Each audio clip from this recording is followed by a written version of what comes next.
K-Town's a misnomer. It's called K-Town, but it's all Latinos. And, so what's hers? Yeah, that's called K-Town. I see a lot of little short, dark people. Yeah, puro Oaxacan. Puro Oaxacan Koreans.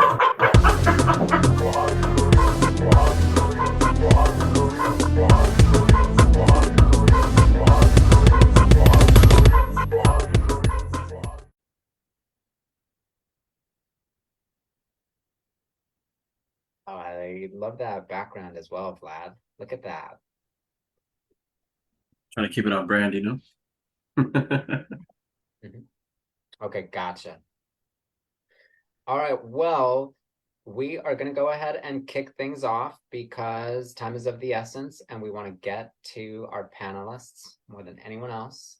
That's for sure. And so we want to begin by saying thank you so very much for joining us on this evening. We appreciate your time in community with us and in dialogue with us. Thank you for taking the time out of your day to join this discussion. We also want to wish a Feliz Dia de los Muertos for those celebrating. And we want to acknowledge that this can be a very trying time for communities all over the world, including in Los Angeles. We want to note that we pay our respects to all those going through the challenges of coexisting with each other on this planet. We certainly hope that today's discussion is a demonstration of our commitment to dialogue as a form of building bridges, as a form of healing, as a form of connecting our human experiences after all. So just want to make that note and thank you once again for being with us this evening. Yes, this event, which you are all, just thank you so much for joining us again. It's being hosted by Jimmy, who spoke just now, and myself, Helen. We are the duo behind K-Town Is Oaxacan Korean, which is also called K-Town Is Okay for short. All the panelists and hosts that are present today have embodied knowledge of living, working, playing, worshiping, and or going to school in Koreatown. The illustration for our event was provided by Mickey 100. She created this work as an homage to Korean American journalist K.W. Lee. Lee started his career in the early 60s covering civil rights struggles in the South, and he specifically asked, if not you, then who, in an article aimed at Korean American youth to raise their voices against inequality and racism. But Jimmy and I felt that it was a call that we can all answer, which is why we felt this was an appropriate title for today's panel. K-Town is Okay, and this panel are supported by Quienes tu Vecindario, a 501c3 organization. The mission of Quienes tu Vecindario, which is Spanish for Who is Your Neighborhood, is to uplift communities through creative and accessible arts and education programs. Our organization's name also highlights that it is people who make up a home, a neighborhood, small businesses, and other forms of placemaking. So please consider making a tax-deductible donation to Quienes tu Vecindario, which Jimmy will put the link to the donation now in the chat to support this panel and help create more such dialogue for our communities. Very briefly, I want to go over some housekeeping. This event is being recorded to be made available to the general public, and it's also being live broadcasted as of now. The video and audio functions will be turned off for attendees, but you are welcome to interact with one another through the chat function or submit questions to the host and panel through the QA function or the Q&A function. I'll mention more about that in a moment. I realize that this goes without saying, but we ask that you use considerate and respectful language when using the chat and the Q&A functions. Here is the lay of the land for tonight. First, we're going to provide a bit of context about Koreatown and K-Town Is Okay. After that, we'll have a one-on-one with each of our four panelists, Monica Garcia, Quasi Boyd Bolden, Susan Park, and Vladimir de Jesus Santos. As you can see, we have a packed schedule, so we unfortunately will not have enough time for audience Q&A. However, Richard, who is at the Zoom helm tonight, will be keeping track of your questions, and Jimmy and I will be considering them for future conversations, including ones that Jimmy and I have on our podcast, also called K-Town Is Okay. We have a new episode every week, available wherever you prefer to listen to your podcast. And attendees of these events are automatically added to our mailing list, so you'll get an update on our next podcast episode, as well as how to further connect with our amazing panelists. So first, a little about K-Town Is Okay. So K-Town is Oaxacan Korean. This is now a year-long project by yours truly, as well as Helen H. Kim, that we launched after tuning in to those infamous leaked recordings out of LA City Hall. And so what we did at that point was we decided that we wanted to call attention to especially this place known as Koreatown, because in between a few lines, Koreatown was mentioned during this private discussion between 3 LA City Council members and the Federation of Labor president at that time.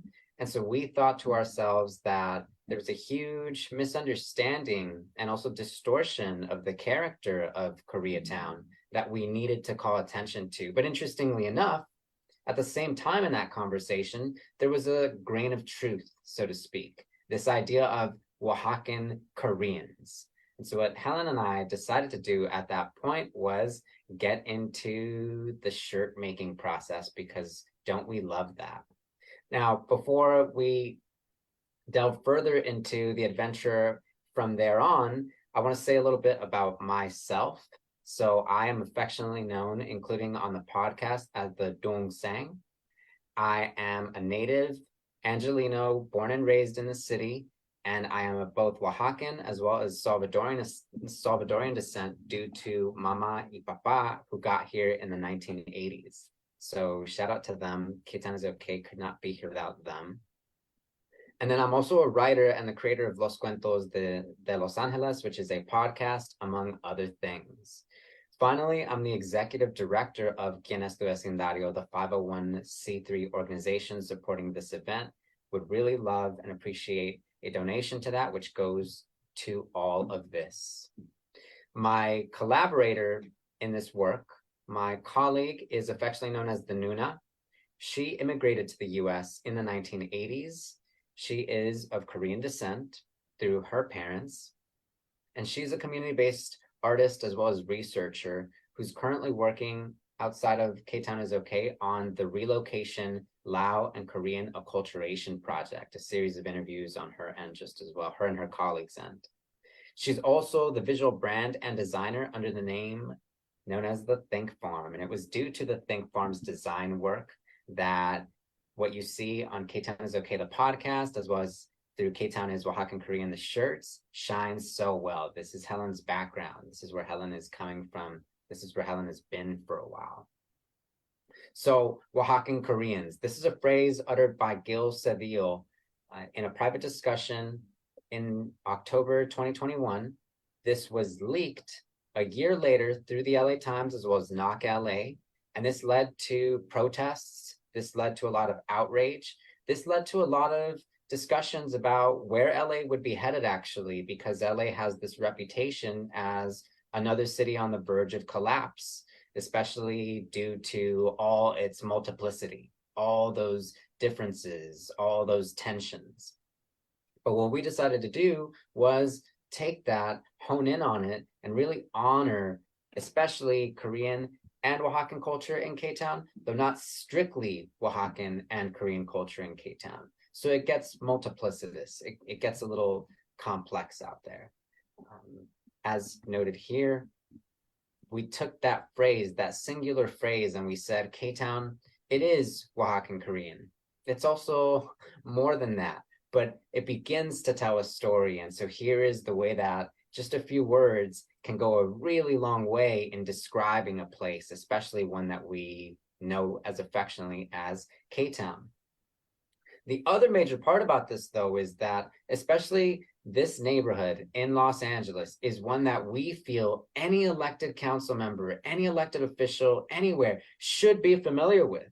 This is because K-Town, as well as especially South Central Los Angeles, figured prominently during the 1992 uprisings, as well as unrest, as well as Saigu, as it's known in the Korean American community. K-Town businesses took about 51% of the damage, according to some estimates. This led to foreclosures. This led to a whole lot of businesses lost into the wayside forevermore.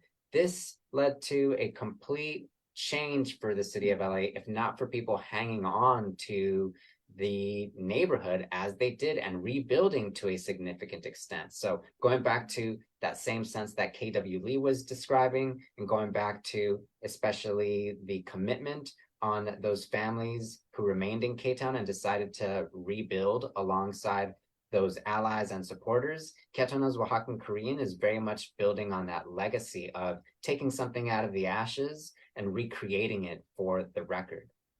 Now, to be sure, a few historical facts about K-Town is that really the Korean American community in Los Angeles goes back to at least the 1930s. However, the K-Town that we know in central Los Angeles really saw its rise in the 1970s. It's less than 3 square miles long, and real estate development, as well as small business development, food, culture, that has played a huge part in remaking K-Town over the last several decades, certainly the last couple decades that we have been here. To be certain, it forms a part of the densest area in Los Angeles County, and as one of our interviewees for this series noted, it's the most dense area west of the Mississippi. People tend to think of New York in terms of density, and in Koreatown, we get as close to New York as you're going to get on the LA side. And our panelists can tell you all about that as people who have lived there and continue living there. And so again, over 1,700 K-Town businesses were destroyed during the 1992 unrest, riots, uprising, or Saigu. And after the 90s, K-Town became a little bit of a stop, but not necessarily some place that was truly invested in by our elected officials. No surprise as to how that led to the conversation that we referenced at the beginning. But in the words of Steve Kang at the KYCC, or Koreatown Youth and Community Coalition, elected officials would come around to collect campaign money for successful small business owners here, but K-Town rarely received any of that investment in return. So just facts about this place. Now, to be certain, once again, the mission of K-Town Is Oaxacan Korean is to take this term that is based in discrimination, based in ignorance, based in division, and the zero-sum mentality, especially that is prominent in politics, and we're looking to flip that, really reclaim that, make it about understanding, love, and community more than anything else. We also make it our mission to document these stories, the stories of the people who live here, the stories of the people who have started small shops here, who are still looking for a place to live here, and so on and so forth. And we want to celebrate what is common between us, or what we share, that is our similarities, as well as what makes us different, what actually makes us, our own complete unique people. We're not afraid of that conversation, and we want to approach more and more of the things that bring us together as well as what divide us. And with that said, we also want to note that, once again, this has been a year-long process of interviews. Here are 9 of the last people that we've interviewed since the start of this documentation series.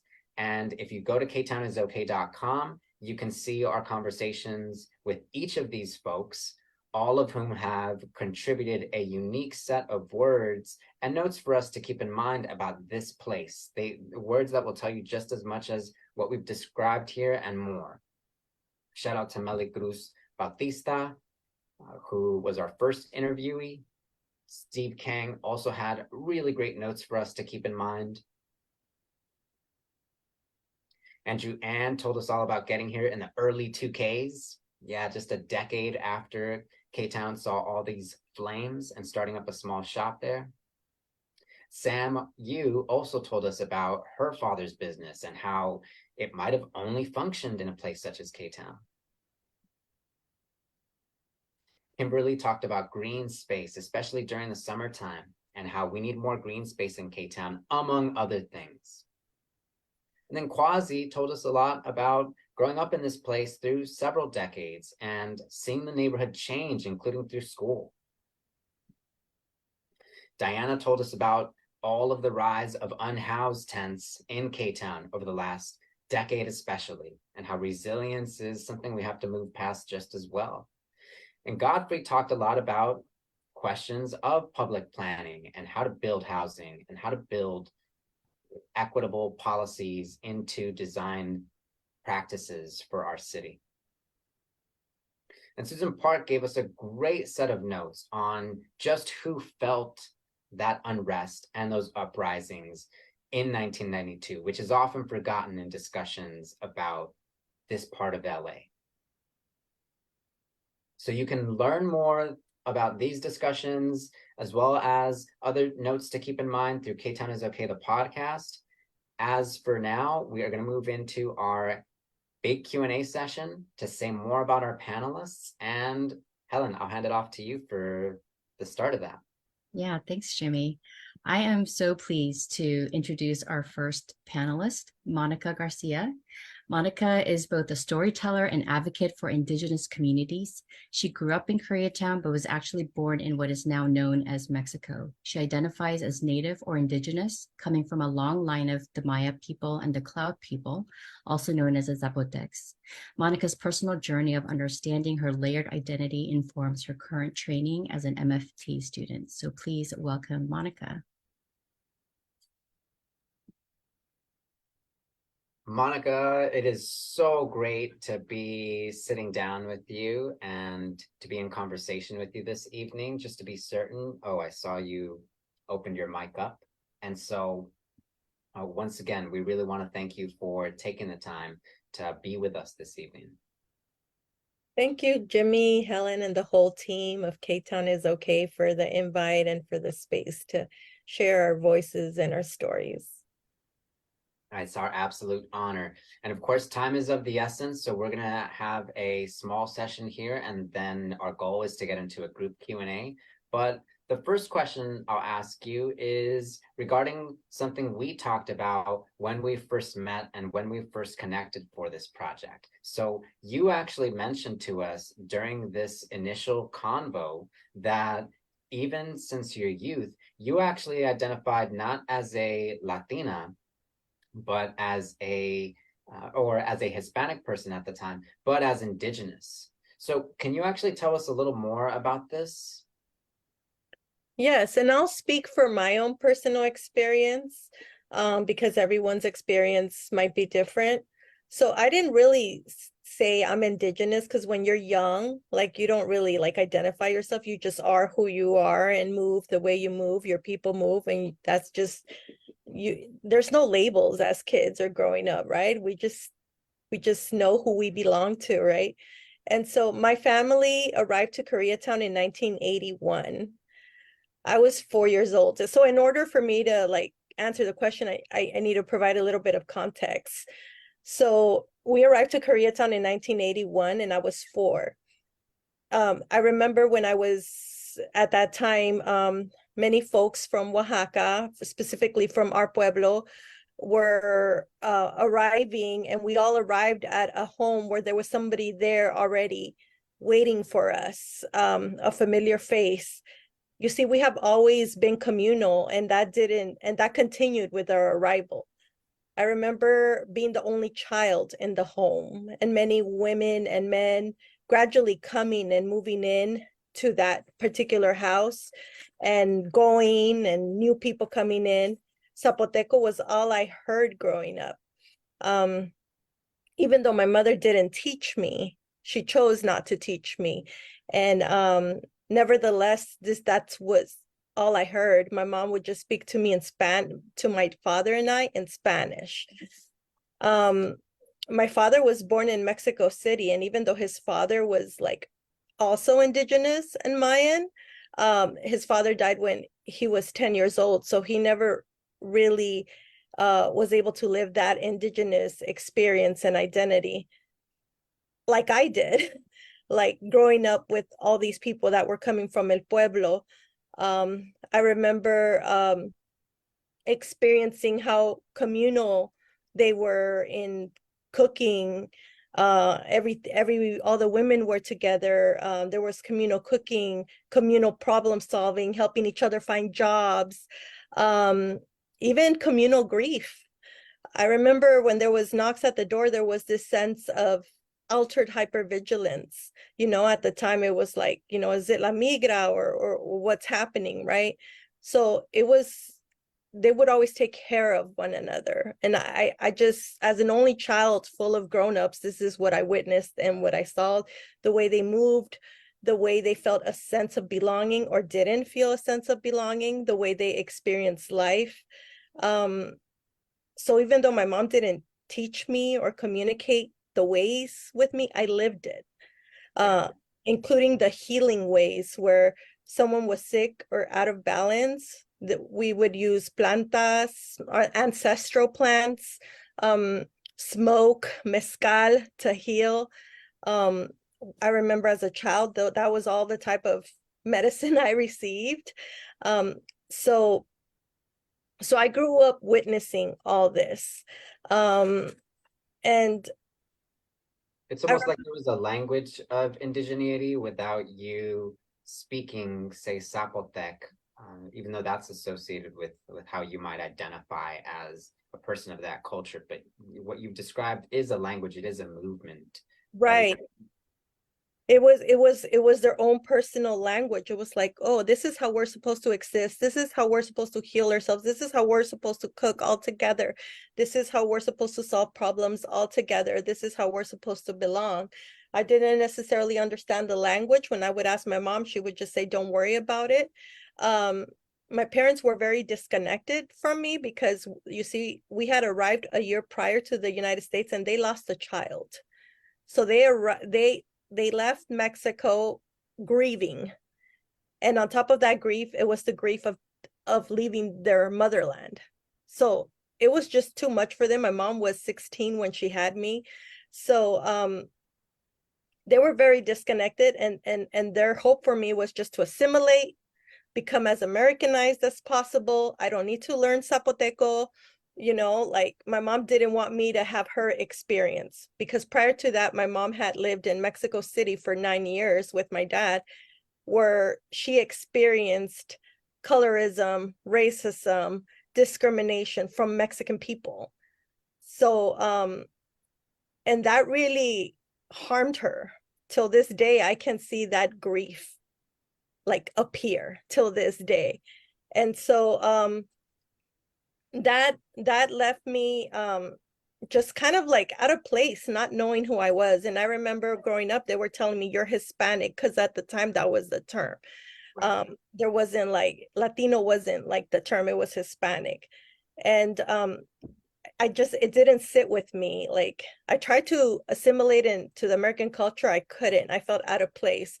And the term Hispanic didn't sit well with me. Later on, the term Latino became popular. That still didn't, I don't know, I just didn't feel connected to it.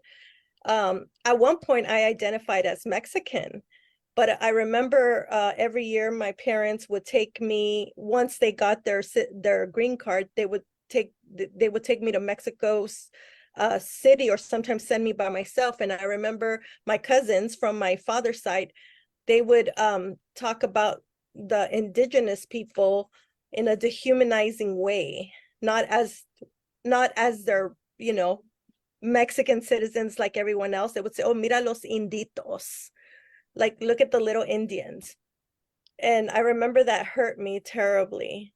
Like, and I felt like I don't want to be Mexican, and like, I don't know, I didn't feel part of that Mexican community when I heard that. I realized that my mom had transferred, without me becoming self-aware, her own grief and pain of what she endured in that country. Just trying to find my identity in my, because everybody at the time, it was like, okay, what are you? What are you? As you get older, then they start trying to label you and trying to make you label yourself. And I was just kind of like, and then, in my when I went to college in my late 20s, that's when I started kind of doing my own research, like of who I was, and tracing my lineage and my ancestors and their migration patterns and all that. And things started to make sense in the way that I perceived the world, and the way I connected with the environments, and the way I existed and I moved. I realized like it all came back to me, like from my childhood, right? It was like my body remembered. that sense of belonging and how my people belonged. And then all of a sudden I remembered something I had completely forgot on one of my trips to El Pueblo in Solaga. My grandfather told me, he was the first person that told me who I was. He said, "This is your home, estas son tus raíces." I remember I was 9 years old, but I had forgotten about that until I went back and did my research, because he was the only one that kind of welcomed me, like as in like, this is who you are. And oh, that gave me so much power. It brought me back home, and that's when I began to, I fully, when identify myself as Native or Indigenous. Thank you so much for this, Monica. And what I realize is that, of course, we have so much to describe when such a seemingly friendly question, such a seemingly innocent question is actually posed. It goes back to what we've experienced since the outset. And so I appreciate your describing all of this. I think what we can also do is have a couple more minutes just to note what you think has shifted for people who identify as Indigenous in a city such as Los Angeles. We've got about a couple minutes just to describe that, but we can also get back to this in our group Q&A, I realize at this point. So in your opinion, what's something that has shifted for identifying as Indigenous? I think now it's more like people reclaiming, especially people like me that not both of my parents identify as Indigenous. So like my mom wasn't understood, so she kind of didn't want me to, she's like, well, I'm not even understood in my own home with my own husband, and so it was hard for her to want to be visible as an Indigenous woman because of all she suffered in Mexico. So now there's, definitely it has changed. People are reclaiming their indigeneity. People are not allowing themselves to be labeled and to say, well, don't put us in a box, because there's so much to us. Even within our own Zapoteco community, there are so many variants of Zapoteco. And so I think that has changed, and I'm happy it has changed, like for us not being afraid to use our voice, for us reclaiming our identity. It's like coming home, coming back to the origin. And yeah, I see that has changed. And I think something else we need to reclaim, well, specifically speaking me, is the language. So I understand some of what my mom speaks with my grandma, and but I can't, and I can say some words, but my next goal is to speak it fluently. So just reclaiming the language, that's another one of my dreams. That's right. So we will certainly return to our discussion. For now, you've really opened up a whole set of ideas for us. And so I have to thank you once again for your time. We will reconnect before too long. Of course. Thank you for your questions, Jimmy. Thank you, Monica. Okay, so we are now going to move into our next Q&A. Once again, in the interest of reaching our collective or group discussion at the end of these. And I have the pleasure to introduce Quasi Boyd Boldine. Quasi, also known as Non-Standard on IG, is an artist and designer who grew up skateboarding through the streets of K-Town. He says that this taught him to view the urban landscape and city life in general in a new way. Quasi's multidisciplinary art practice continues to be informed by this intimate way of seeing as he documents the ongoing changes in the city of LA that have major socio-political implications.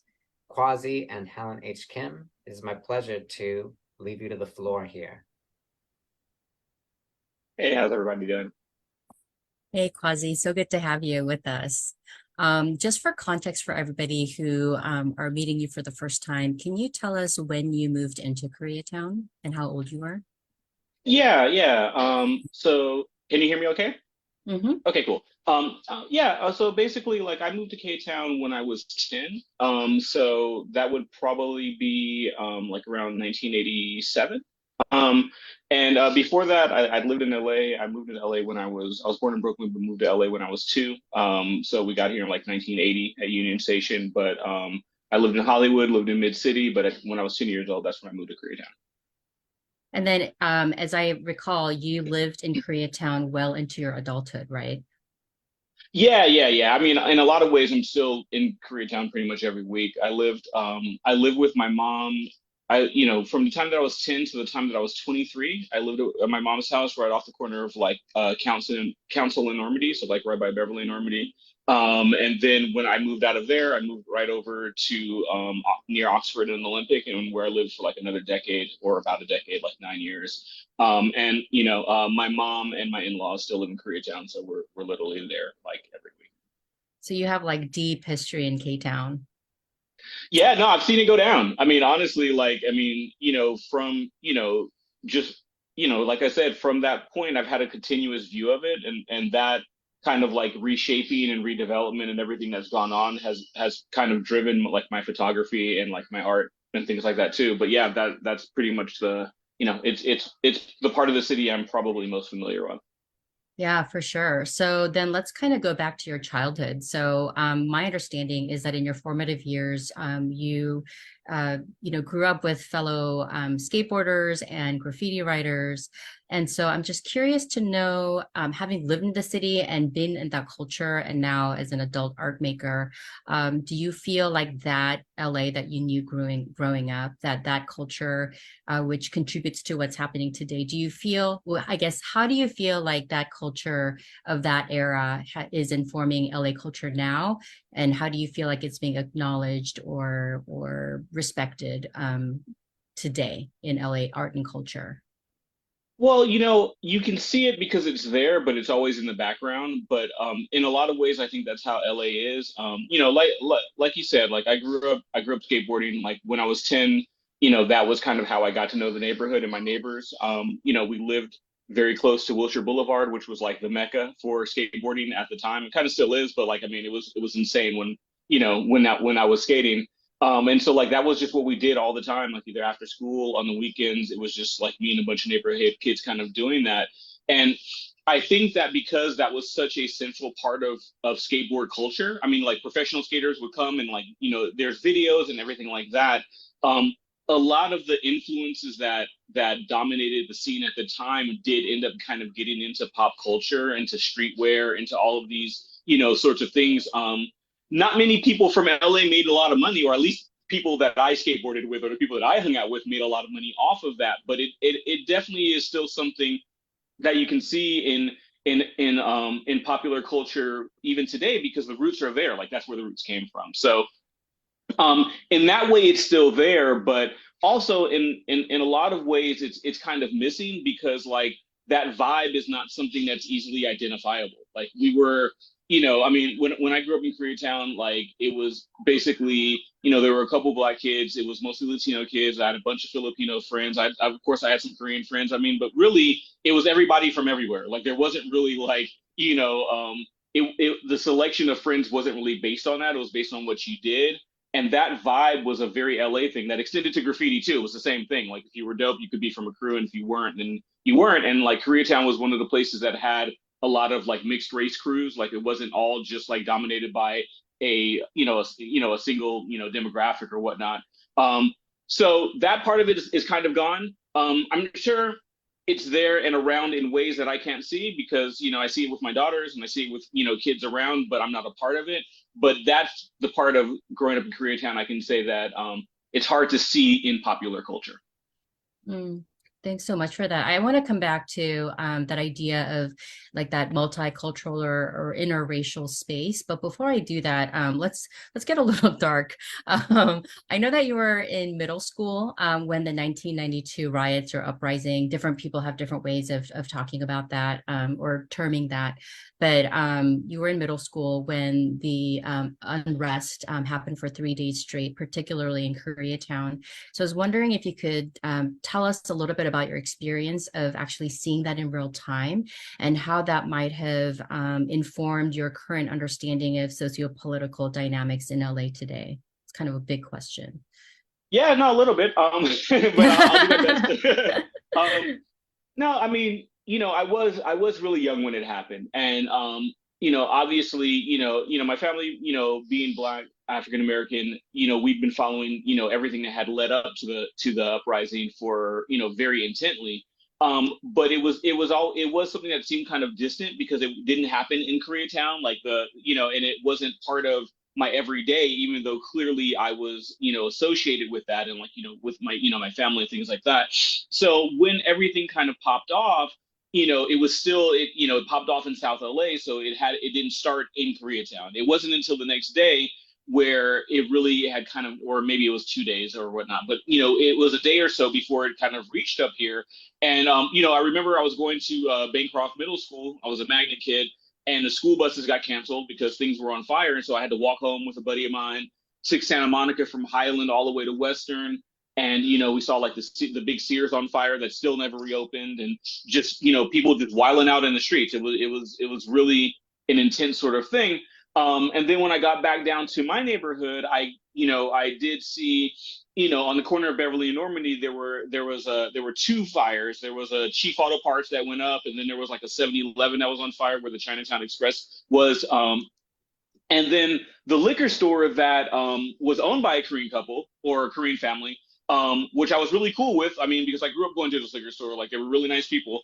I saw the owner like, on the roof, kind of like protecting the store because things were getting out of control.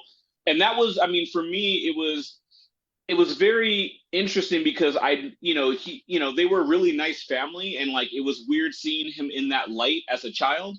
You know what I'm saying? But in the same way, like it was chaos. So like I get it, but it was a very that to me is an image that really kind of like stuck with me. Like this person that I knew in like a completely different context, like being kind of forced by what was going on to do something that seemed completely out of character. But that kind of event did shape life for me, like it shaped life for everybody in LA. I mean, I'm a Black male in Los Angeles, like that. The reasons for the uprising and what happened and what continues to happen is very clear, and that's not something that is going away. So in that way, it kind of like opened that door for my understanding, but the context was already there. Like it was that was a dynamic between between Black males and the police that like honestly like had been drilled in me since I was a much younger child. Wow, that is so much. I feel like we could just continue talking about that for so much longer. And so I almost feel like regretful moving on to the next question, but just for the sake of time for today, knowing that hopefully we continue to have these conversations. So combining kind of this your kind of more joyful experiences of growing up and sort of engaging in this sort of interracial kind of, mixed race kind of, as you called it, like space with your friends and your peers, and then seeing kind of these striking things that have like, I guess, just have like stuck with you over the years of the uprising or the unrest. I'm curious how you now as an adult kind of engage in sort of intercultural, interracial spaces. I don't know if that's too broad of a question, but I just wonder if you could reflect on how you engage in those spaces. Well, I mean, honestly, like, I can say my experiences since the uprising inform me more than what happened in the uprising. And honestly, like, the thing that I like the most about Koreatown, and that really kind of stuck with me the most is that it's a real neighborhood in like every sense of the word. So, being part of the neighborhood and being tied to the location was a bigger influence on the way that I interacted with my neighbors than who I was, because like I'd been there for so long. So like I knew everybody's older brothers. I knew everybody's older sisters. Like I knew who went to this school and who went to that school. Like I was, especially being like a skater and then later, being, involved in like some of the graffiti crews around, like I had a real intimate knowledge of like, not only like the families and the people that lived in the area, but the spaces also.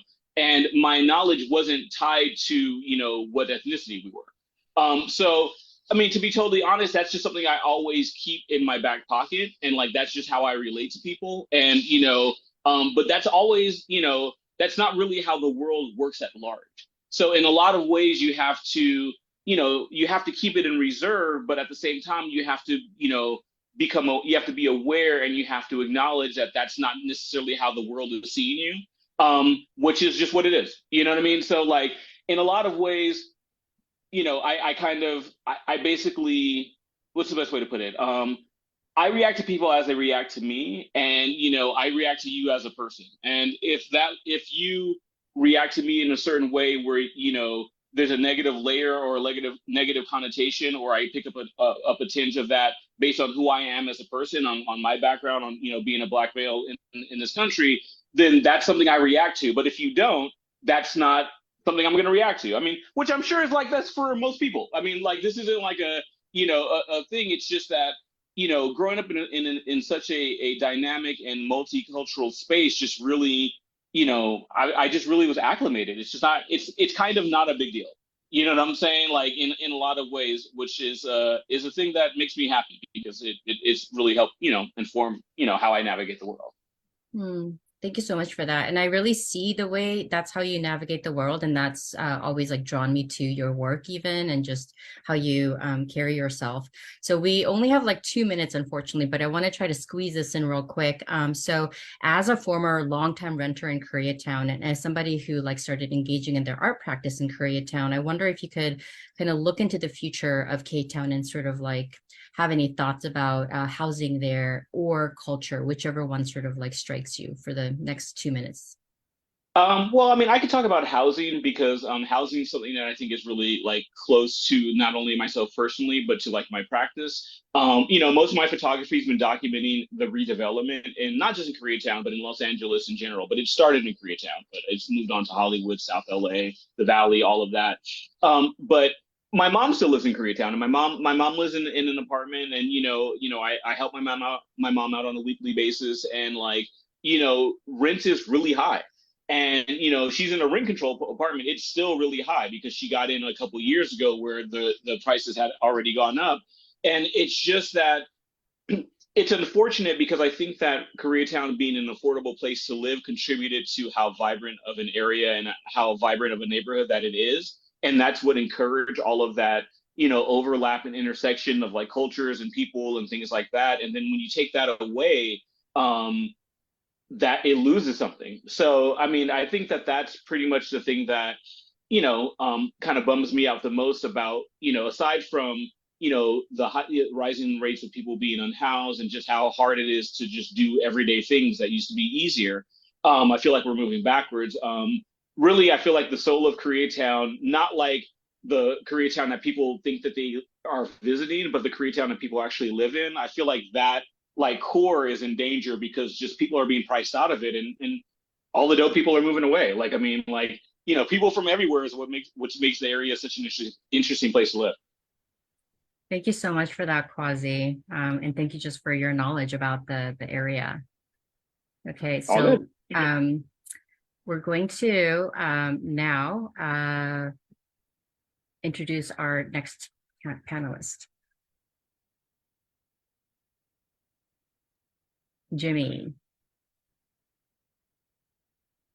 And here we are. Yes. Now, just before we introduce our next panelist, I want to encourage our audience to throw any questions they might have about what we've discussed so far into the Q&A section, which we will absolutely make an effort to get to at the end of this segment. So should you have any questions about anything that has been said or noted so far, by all means, we encourage you to interact with that Q&A segment, which you should see available on your Zoom. Now, with that said, it is my pleasure to introduce Susan Park. Susan, also known as Koreatown Class on Instagram, is the founder and executive director of Asian Americans for Housing and Environmental Justice.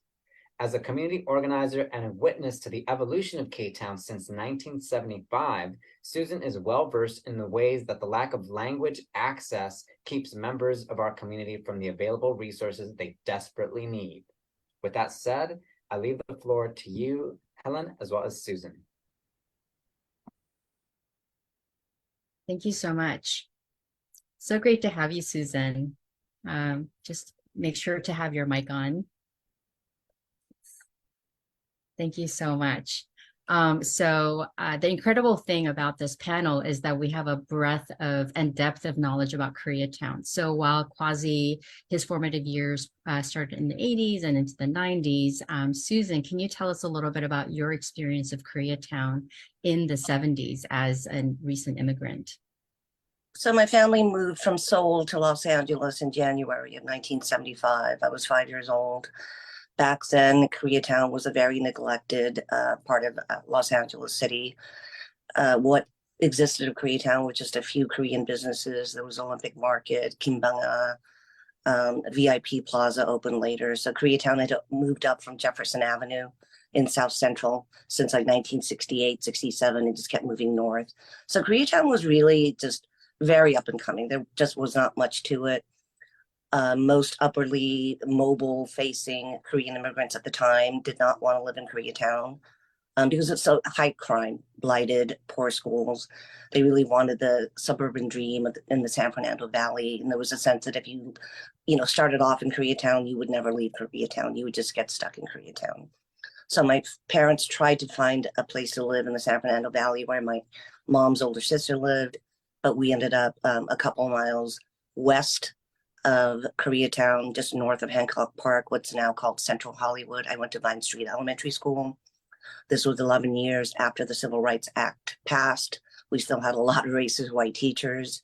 First generation of American public school children going to multicultural, multi-ethnic schools, not just black and white. It was easy for my brothers and I to make friends with the Mexican kids who were also indigenous, and then later Hispanic identifying or Latino, mestizo, white.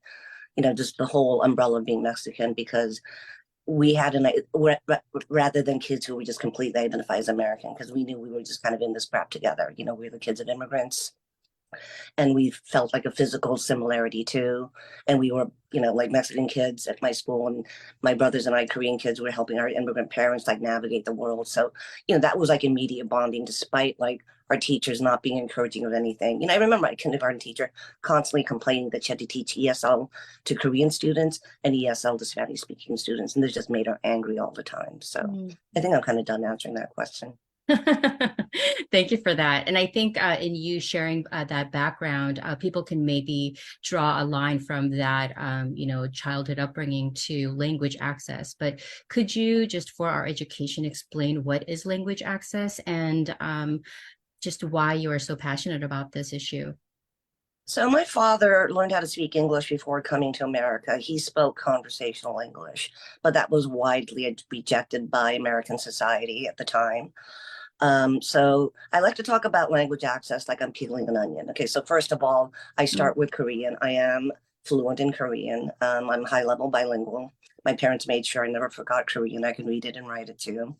And when you're doing advocacy work, you do advocacy work for people you identify with and people who can identify with you. And then you do the advocacy work for people who are, next to you, with you together. So I start with Korean language access because it's a tier 1 language, tier 1 high priority language for translation in LA City, second only to Spanish.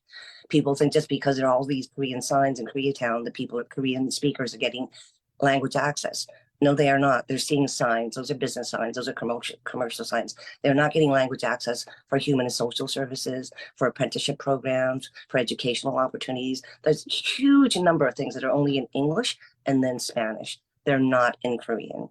And then I also mean language access for linguistically marginalized people. That is anyone who is not a white male. Anglo-white male in America.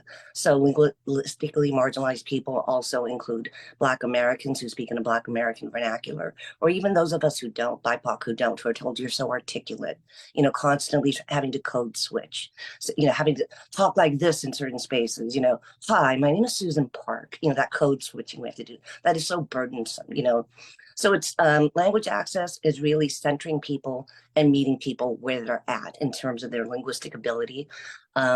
Even not assuming that somebody is a Spanish speaker. They could be, limited English proficient, Spanish speaking in, say, a social or human services space, but they could be indigenous. and Spanish could be their second or third language. So we have to meet people where they're at, listen with our eyes, listen, with people's behavior, find their comfort zone. That is what I'm saying that government and nonprofits and social and human services providers need to do. Thank you for that. And I think that, when I hear about language access, particularly the way you're talking about it, it's really about like providing people a means to a seat at the table, right? And dialogue and representation and empowerment. So I think that really segues to other aspects of civic issues that you are concerned with. One of them being that before the pandemic, you formed the Asian Americans for Housing and Environmental Justice. And so through that work and just your awareness of the community and the neighborhood in general, I know that you've seen a rise in homelessness in AAPI community, particularly with Koreans in Koreatown.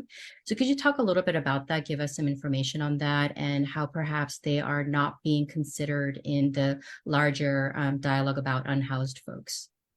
So about 10 years ago, I started noticing more homeless Koreans in Koreatown. And then I think it was about 5 years ago, Koreatown for All started doing organizing work and activism in Koreatown, and they were completely ignoring the Korean and Asian American Pacific Islanders who were homeless in Koreatown. And I just found that shocking. I just really found that shocking. So, there is a disconnect between Korean Americans who are primarily English speakers and Korean Americans who are primarily Korean speakers. A lot of times we're not in the same spaces. I don't know why people think we all know each other. We don't. Where am I going to go meet Koreans who don't speak English at all? Through my nonprofit or through churches that I don't go to. So we're not a monolith. And, a lot of the homeless Koreans that I've spoken to, most of them do not speak English. A few do, actually. A few are American raised and they speak English well, but for the most part, they don't. But even if they were American raised, they come from multi-generational poverty. Their families were poor in Korea. Their families are poor in America. They work entry-level jobs where they go from one entry-level job to another. They, hop, skip around, never getting a real raise because they never really had a place long enough. And a lot of times, since their families are low income or poor, family emergency, like an illness, a hospital visit, an emergency, a car accident can spiral a family out of control, financially out of control. And sometimes they don't really have a lot of family. They're alone. They came alone, or spouse died. So they're isolated. And no, the Korean church does not solve all the problems. Korean Americans do not all want to go to church. There's also some toxicity to church I won't get into, but it's there. So please do not assume that like Koreans are all being saved by the Korean churches. It's just not true. So yeah, entry level, and then they didn't get access to human and social services. That's the language access piece I'm talking about. They didn't get served by tenants' rights organizations who don't have Korean language services or any other Asian language services. And I think because we have a very diverse audience here, they may not really understand the role of the Korean church particularly in the diaspora. So I guess let me have you maybe just very briefly talk about the Korean church in the context of Koreatown or Korean American life. Well, I'll talk about the Korean church in terms of their role in homeless outreach in Koreatown. Some of the Korean churches, they do some good work, and I've met homeless people who are at Korean churches. They're not necessarily all Korean, it's multi-ethnic too, who do need to believe in a higher power. So, that's up to them. But there are other people who do not want to believe in a higher power. Some of the Korean pastors tell homeless people that it's God's will, that they're supposed to be homeless. They were chosen to be homeless, and they act in ways that disempower homeless people. People, look, somebody who's Korean and homeless, they don't want prayers. They don't want to be told they're sinners. They want services. They want food. They want a place to live. Okay, that's. Yeah, thank you. So for my final question for you today, Susan, and again, like with you too, with everybody, I could just talk to you for so much longer. But you referred a little bit a while ago to this perception of Koreans as a monolithic singular voice. And we talked about that in the interview of you as well. Check it out on ktownisoak.com. So I wondered, as a case study for how that misperception of us all having a singular voice, as a case study, as I said, could you talk about a few years ago when there was the protest against the homeless shelter that was being planned to be built on Vermont and I think 7th. And there was some protests and things like that. So if you could talk about that a little bit and the role of Korean Americans in that. Okay, so there were lots of different Korean American factions to that protest who came out for different reasons.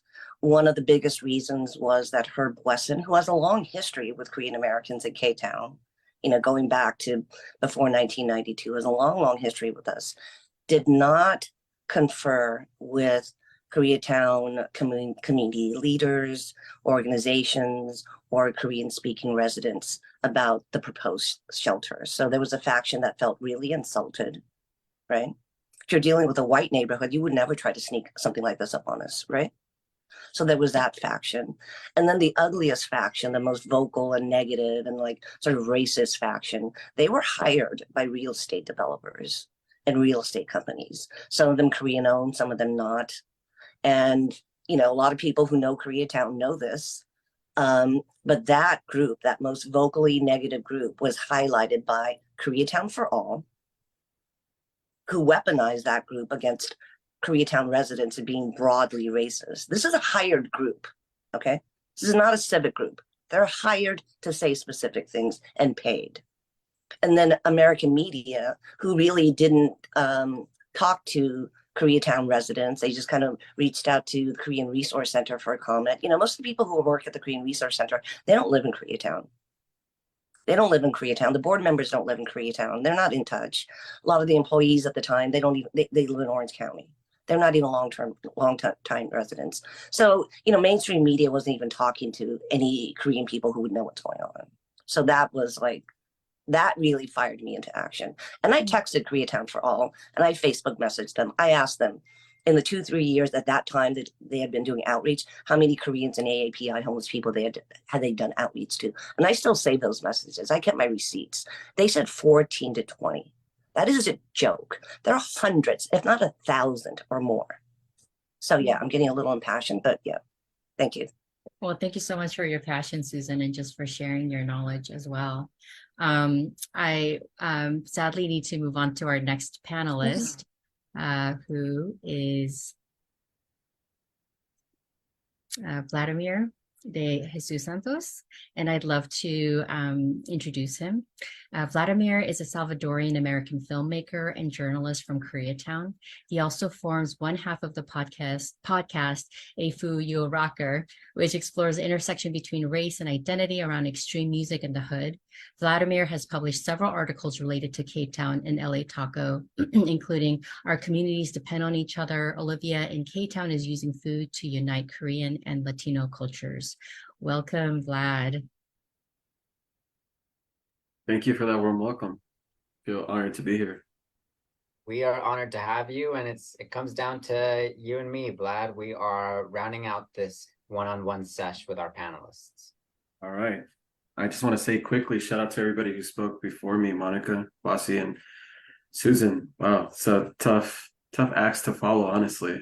You guys kind of set me up here going last. Susan, thank you so much for everything all the work you've done. That's hearing you speak about, all the community work being done by you, and it's incredible. I just want to say shout out. I really appreciate everything you said.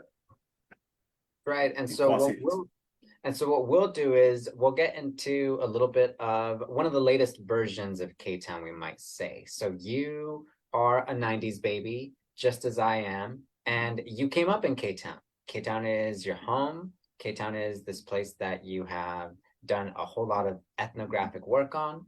And before we get into this, what I want to ask you a little bit about is your Salvadorian American experience through K-Town. How did this inform your perspective of LA, and then more specifically, your part of LA in Koreatown? Tell me a little bit about growing up as a 90s Salvadorian American in central Los Angeles through Koreatown. Yeah, thank you. That's a great question. I think what's interesting is that, socioeconomically, like Kwasi was saying before me, that like Koreatown is like has been a place that was affordable for a lot of people, so it was kind of diverse because of that. So many people were able to afford and live in Koreatown because of that, you know, make that move. And for me, you know, I grew up, I was born 89, grew up in the 90s. I moved to K-Town in 99 when I was 10 years old. Lived in Pico Union, just like like a mile, 2 miles away prior to that. I always tell people that we were the first like Latino family that moved into our building. And then by the time we moved out, like 15 years later, there's only one Korean family left in that building. So we got to see that like major change in demographics, or at least I did from a young age. But I think it's interesting, you know, because like there's a lot of interesting things that were happening in LA at the time. You know, like I was born in 89. In the 90s, you know, in El Salvador, there was a peace accords that were signed in 92. There was a huge wave of people that were being deported to El Salvador, people who actually even were US citizens. I know you mentioned this book that I need to check out about the gangs and the families and people affected in the 90s, specifically in Koreatown. And I think that's yes, that I just ordered it, so I'm getting it in a couple of days. Thank you for that. And I think it's interesting that, you know, like MS-13, right? The gang is a huge part of Koreatown. You know, La Mara Salvatrucha.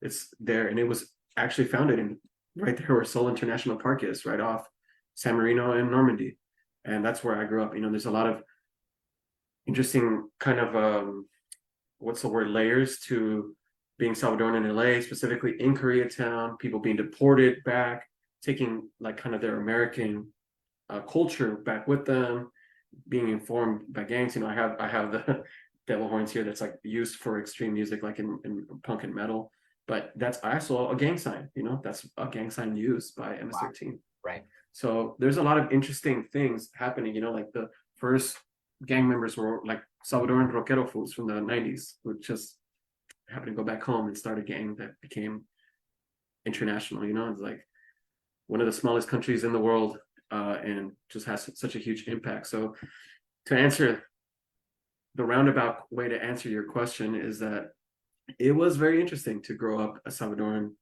American in Koreatown. You know, I felt like it was home always. You know, I felt like we have so many people that are Salvadoran there, that in Central American in general, you know, when you live in such a Mexican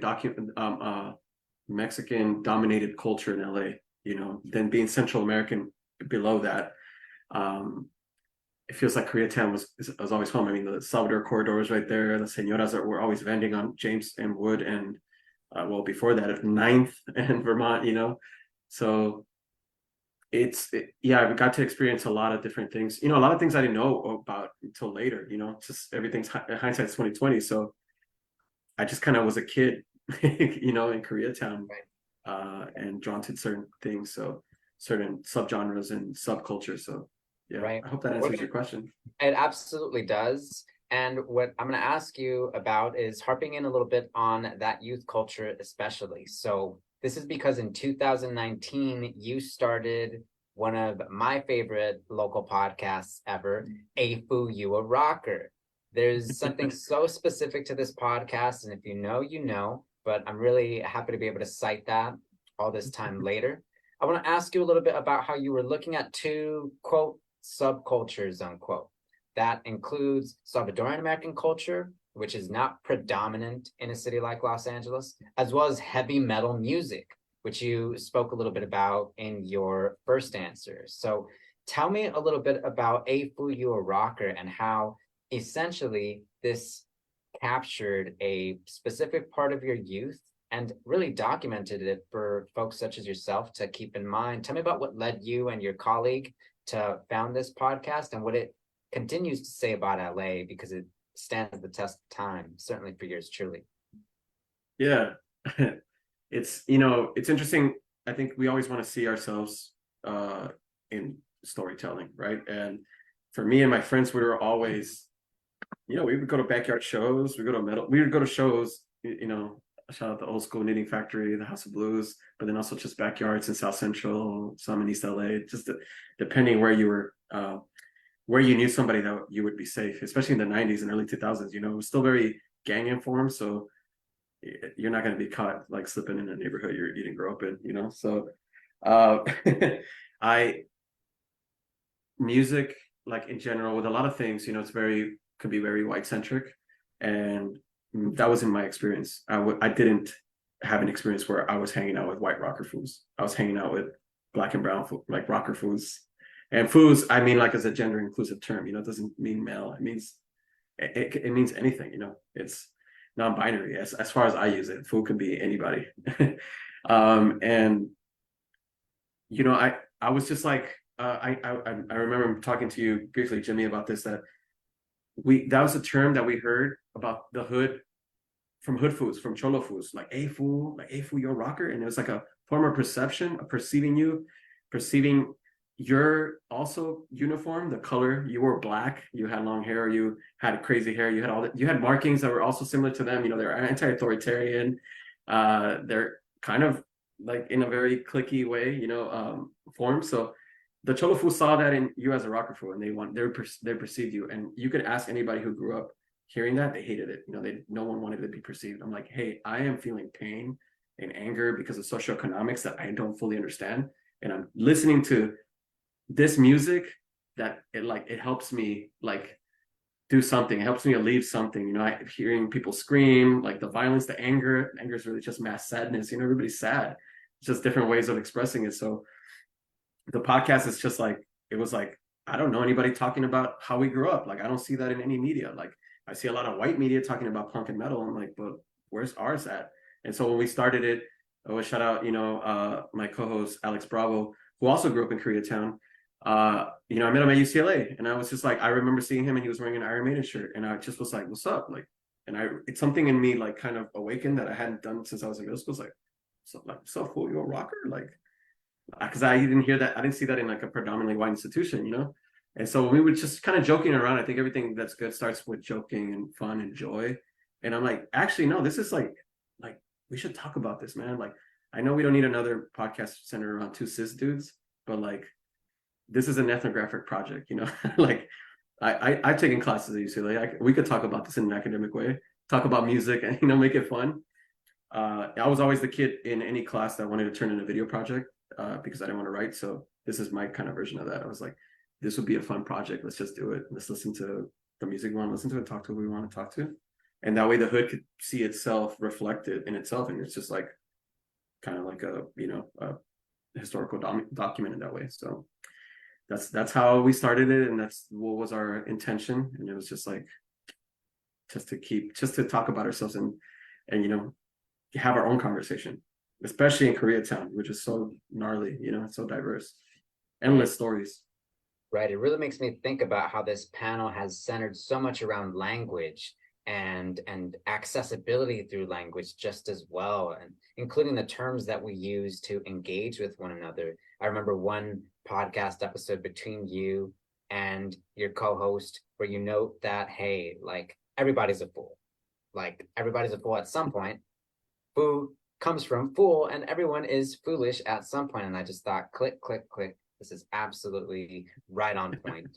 Now, with respect to this, you've written for years about Salvadoran American culture in Los Angeles. And when I speak with one of my peers or another, they note that there's something special about this cultural moment for Salvadoran Americans, maybe just in general, that is in the US, but certainly in Los Angeles. Can you tell us a little bit about what themes or aspects of the Salvadoran American experience need to be captured if this is a moment, and what we need to continue discussing or honing in on when it comes to this very particular experience that also affects many people in Pico Union, K-Town, and beyond in LA?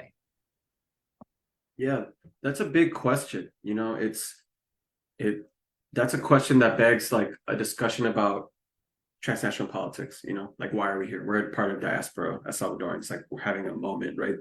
So, but El Salvador has like always been a big topic because it's like a, you know, they say Central America is the United States backyard.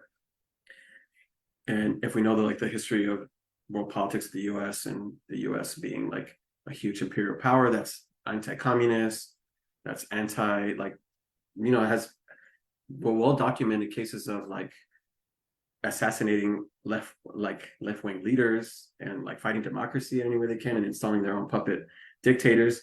It's just one of the many countries that the US has sent military aid to fight radical, like, popular movements. So because of that, it's always a topic, and it's one of the last areas where US imperialism is really being fought still. There's still grassroots movements. I mean, the democracy in El Salvador is younger than me. I'm older than the US democracy, than the constitution in El Salvador right now. I'm 34. And I think that's very interesting, and we're here and kind of talking, and people who are Salvadoran American are, especially those that are disaffected and not following the popular, like, right-wing conservatism that is so popular in our country, in our homeland, especially authoritarianism. We're here, like, kind of, what do we do? We got to talk. We got to eat food. We got to discuss history. Like, we got to talk about displacement. So, there's always something going on in El Salvador. It's just because it's an important marker of, like, US imperialism, and it's a reflection of what is currently happening, and with the current president, there's a lot of attention by other, like, right-wing governments from around the world, that are praising him, and then there's a reaction from people who can see that there's very fascist elements to this new government and presidency. So yeah, I think those people who are interested in claiming their own histories and authoring their own narratives, and I think that everybody's here trying to claim something, claim a piece of a land or a home, in some type of way, whatever that means.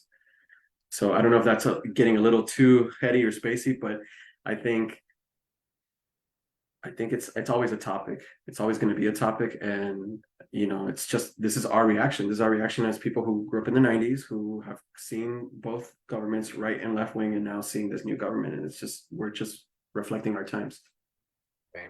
I mean, at the very least, it excites me about all of the analysis ahead for young people of the diaspora, young working professionals included in that, because Los Angeles, as a city for so many of us, is in probably a better position than any other city for discussions on especially Central America and what was formerly known as the United States' backyard, where it's at now, where it's headed, and how young people in between inform that process or not. And not just young people, but our parents, our grandparents, the whole community that we know and that we care for with respect to this.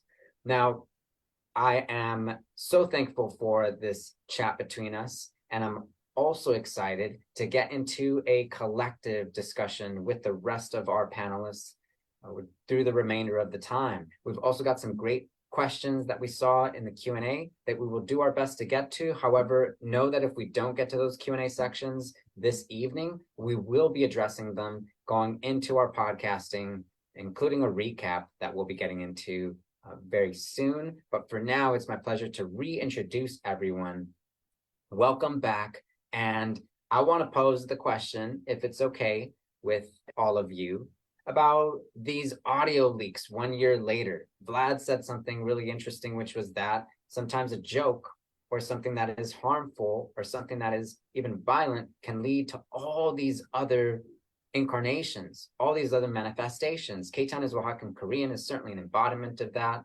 And so what I want to pose to you all is the question, especially after this discussion, about the leaked audio recordings. What do we make of them 1 year later? What's changed and what hasn't? And Monica, if it's okay, I'd like to start with you, and then we will go from there, if that's all right. Well, I wasn't surprised with the leak audios because, like I said, like I was just kind of used to hearing how they identify the Oaxacans, and I think that's why the Oaxacan people and the Korean people developed such solidarity with each other, because we kind of grew up together. Everybody was migrating, coming to Koreatown, and we grew up together. We learned together. We kind of were there for one another. And when those leak audio happens, I think it was good in a sense that it was exposed of how people really think, like, you know, and at the same time, like personally, when those happened, like I said, my mom wasn't really with me on like learning, and you know, even though I now identify, she still was just kind of like, but when those audios happened, she was really quiet all day, and she came with, when there was a protest, she came with some carton, like some like boards and markers, and she said, go, like go. And I get emotional every time I say this, because it was the first time she kind of said, welcome to my world. Through good and through bad, you're indigenous, and go speak for us. Because it was the first time she kind of gave me permission to be indigenous. And she said, here's the cardboard, here's the markers, go. And I think it also brought lots of togetherness with the older folks whom I grew up with. Like I was the only child in the 80s, and the young generation of Oaxaca, you know, self-identifying Oaxacan indigenous youth. So it did change a lot of things in good ways, I feel, for in my point of view. More visibility, more youth organizing, and it's continuous. So I'm grateful for that. Susan, you have your mic on, and it would be our pleasure to hear thoughts on this question just as well. I was not surprised. I was not surprised. Within a day or two, Odelia from my CLO, a coalition of indigenous people from central Mexico to the coast of Costa Rica, invited me to speak at the big Oaxacan rally that happened at City Hall. And we were inclusive of, you know, the other aspect was, you know, the Koreans don't live in Koreatown; they live somewhere else. We're extractive in our own neighborhoods, right? That's pernicious stereotypic sensations. And then we also addressed, you know, the really Machiavellian machinations against Black political power, trying to usurp that. That was just, but just anecdotally, because I was in my nonprofit is in alternatives to incarceration. It's a LA County program, mostly Black and brown, and then a couple Asians, me. And I do work with a lot of government offices on language access and being super inclusive. After that, I can clearly tell that there were people who identified with the Latino political class, right? Specific political class, who really were like, oh, holy caca, this has been exposed. We have to be more inclusive. So I did feel a lot of walls going down. Like people were just like, oh no, of course you're gonna have Korean with Chinese. We have to work with Black Americans, indigenous. Of course. So there was a lot of like kind of cleansing. It was good. It was healing. I think it was healing for people, you know. Thank you, I'm done. Quasi, glad you're invited just as well. Yeah, no, I you know, I think that for me it was really a kind of sign about how on a higher level, like people don't really understand the way that a lot of communities and like neighborhoods work just on a street level. And, you know, so they make these broad-based kind of you know, generalizations about, you know, about not only the people they live there and, you know, and show them in a negative light, but also, you know, it really comes down to power and trying to come up with ways to extract power. And I think that was kind of the underlying thing with me. You know, I mean, it was not a surprise at all. I mean, honestly, I mean, that's not, you know, that perspective, I think, is something that's very prominent in LA politics, I would assume, but just in culture and in community. I mean, you don't have to look hard for that perspective. I mean, that's something that, you know, growing up in LA, you know, in a lot of non-predominantly Black neighborhoods also, like, that's something I'm really aware of. But I also know that that's not necessarily like the defining characteristic. So it was good to kind of like have it get out there and like have people discuss it in a way that was, you know, not like secretive, but in a way of like, wow, that's not really the perspective we're trying to come from, or that's not the community we're trying to build. So like, let's try to like counteract that. So, I mean, a year on, I think that the positivity that's come out of it has outweighed the negative that, spawned it. You know what I'm saying? Especially for a place as small as K-Town, because it's small. And like, it doesn't, if a couple organizations start kind of working with each other, or if a couple people start seeing things a little bit differently, the connection can have an outsized effect on like how people can live and things like that. It can't fix LA, but I mean, from like a neighborhood perspective, like you can maybe feel the vibe shift a little bit.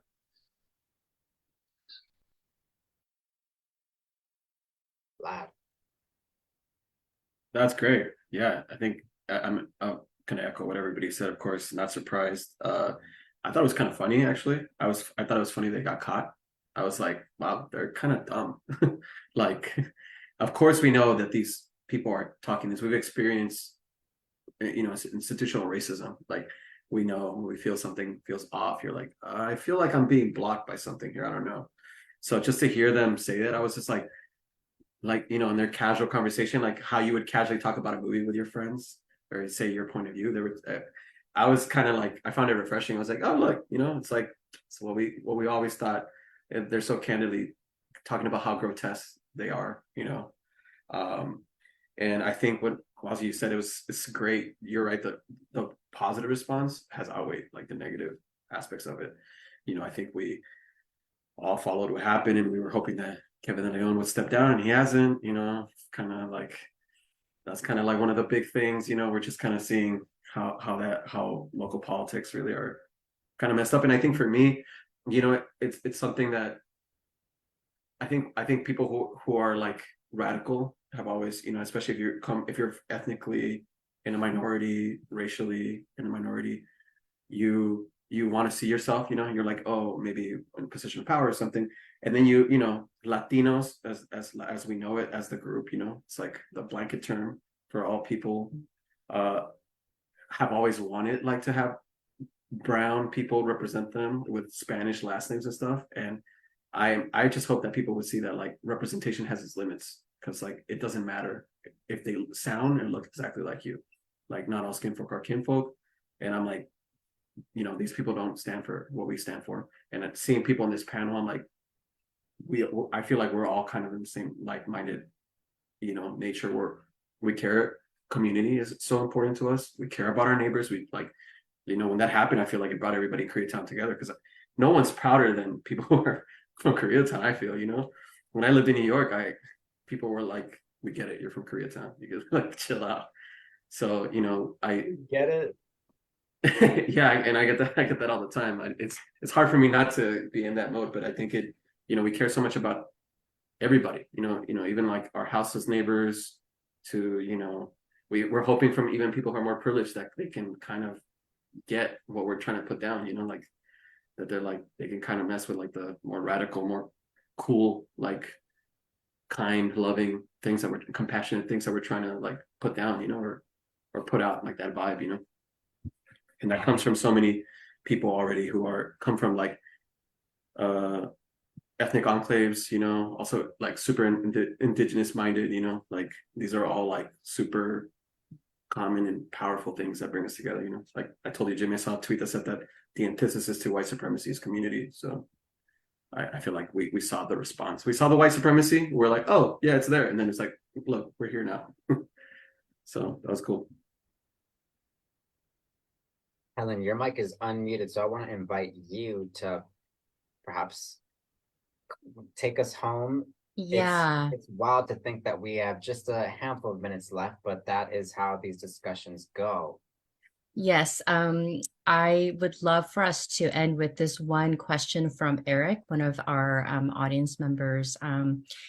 I think it's a great one to end on, and maybe we could have each person from our panel speak for maybe like a minute each. And the question is, what do each of you think about Koreatown's future? Where do we go from here? And what are the most pressing needs of this community?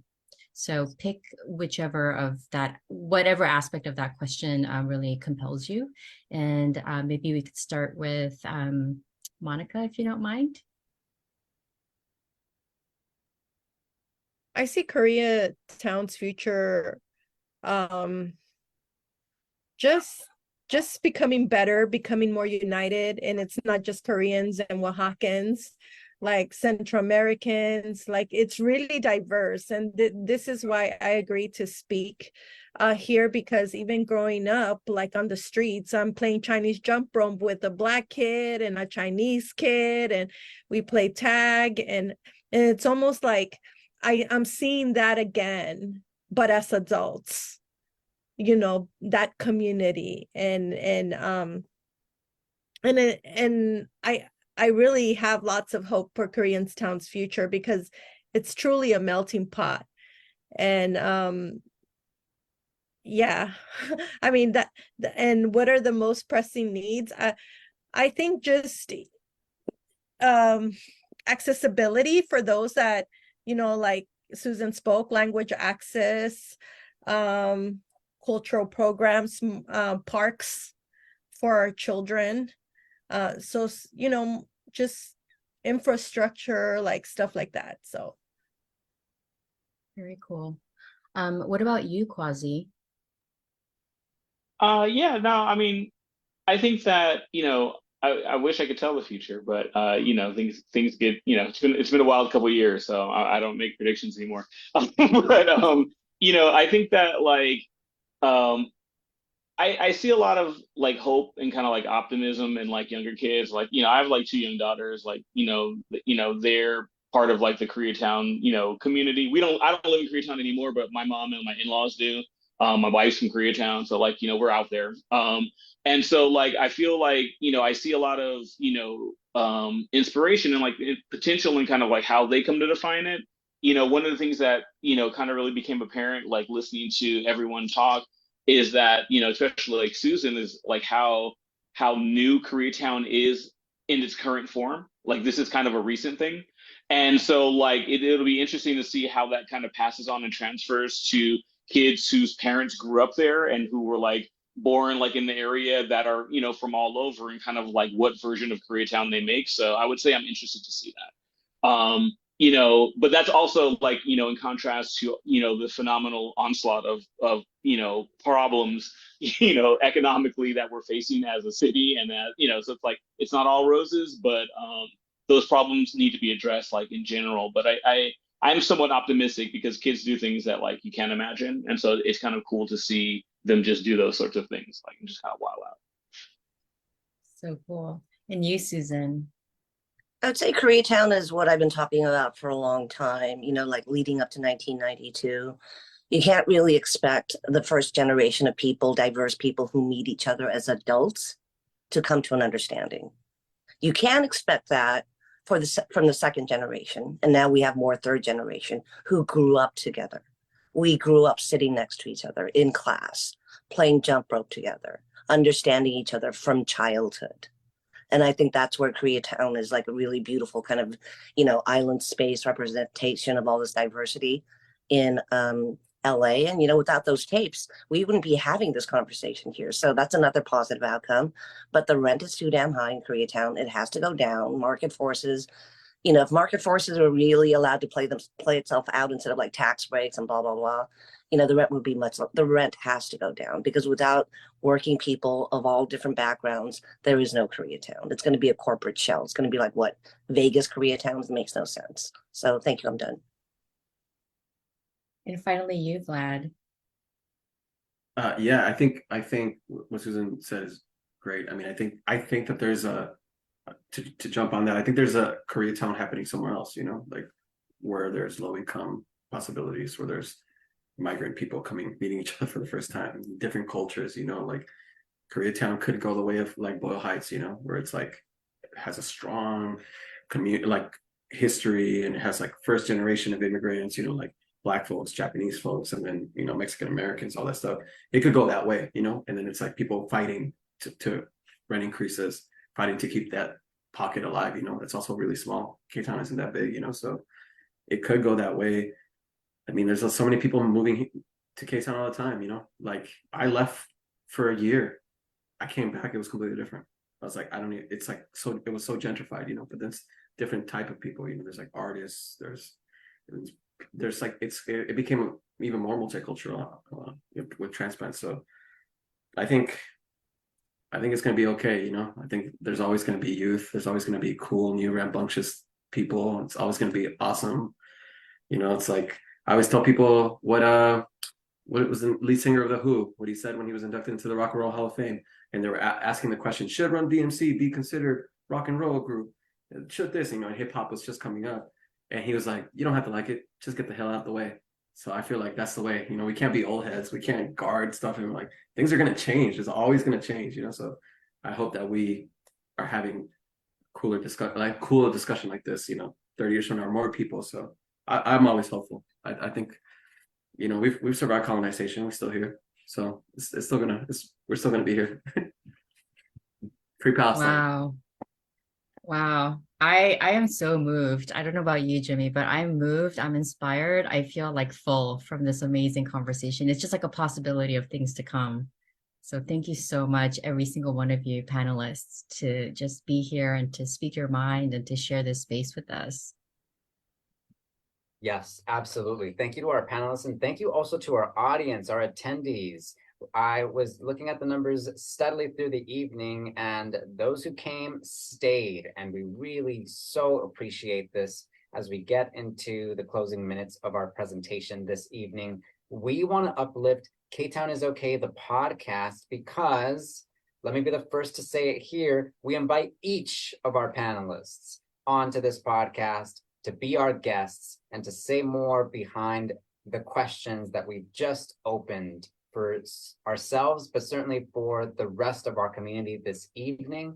We invite you to join us at K-Town Is Okay, the podcast, so that you can say more and talk a little further, because time this evening was about introducing more and more people to your voices, and so it would be our pleasure to follow up with you in that.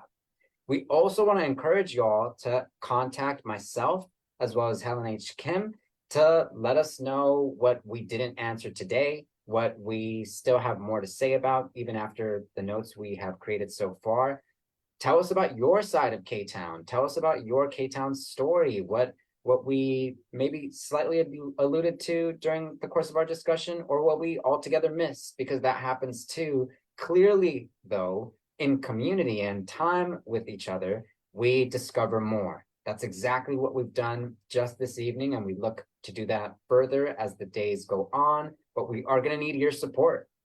We're going to need you to visit ktownisok.com. We're going to need you to follow K-Town Is Okay on IG and Facebook.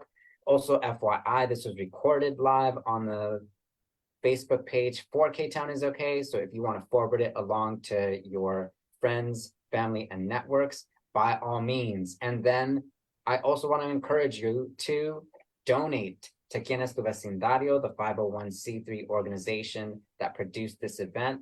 Donate so that we have more of these talks, and so that we have more panelists and more of the community members who we know we have to see. We have just scratched the surface of all that K-Town is and can still be this evening. But we're excited to move full steam ahead towards all that awaits us, but we're going to need your support. So check out that donation link, check out our website to see other opportunities to support this project, and then some. And with that said, I think that rounds us out this evening, unless I've missed anything else. You let us know, Nuna.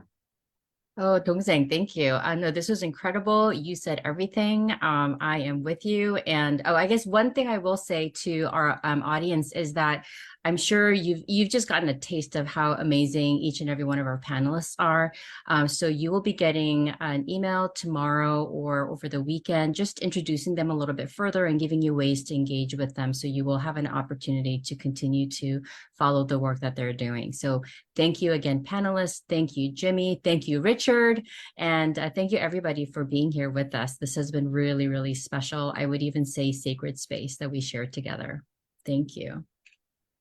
All right, everyone. Good night. Bye. Thank you, Jimmy, Annyeong. Helen, Richard. Thank you for everything. Thank you for putting this together. Absolutely. Bye. Bye. K-Town's a misnomer. It's called K-Town, but it's all Latinos. Is this Korean? So what's yours? Yeah, that's called K-Town. I see a lot of little short, dark people. Yeah, puro Oaxacan Koreans.